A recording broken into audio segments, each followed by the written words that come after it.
Here I am, way up in the mountains, in the middle of Salt Lake City, Utah. Why am I here? Well, initially I wasn't intending to be, but my niece was getting married, and everybody said, listen, for sad occasions people go running, take the opportunity to run for a happy occasion as well.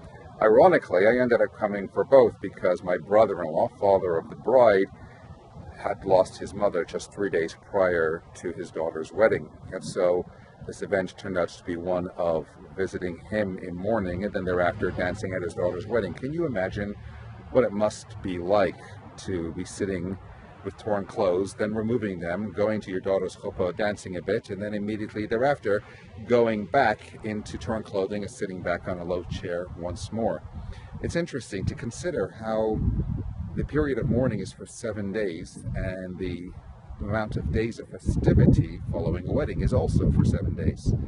Man is considered like a miniature world, and indeed when we lose a loved one, it's more than just the removal of a mere mortal form.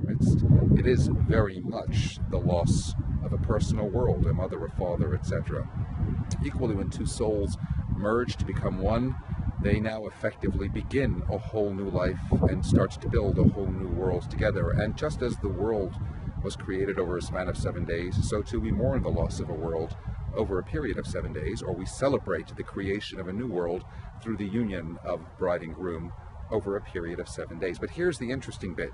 In actual fact, when the two in a rare occasion coincide and they clash, it's the mourning that cancels out the celebration. That is to say that my brother-in-law had to go immediately back into his mourning and cannot participate in the 7 days of celebration. In part, it's quite logical to consider how this is his mourning and that's his daughter's celebration.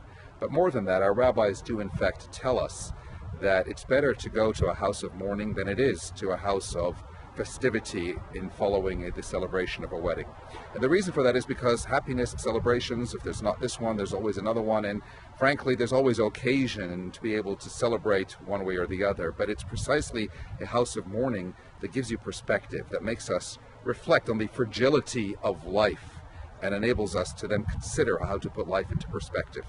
Ironically, one of the ways to put life into perspective is precisely by ensuring to seize all the moments of happiness as and when they present themselves, to celebrate life as much as possible.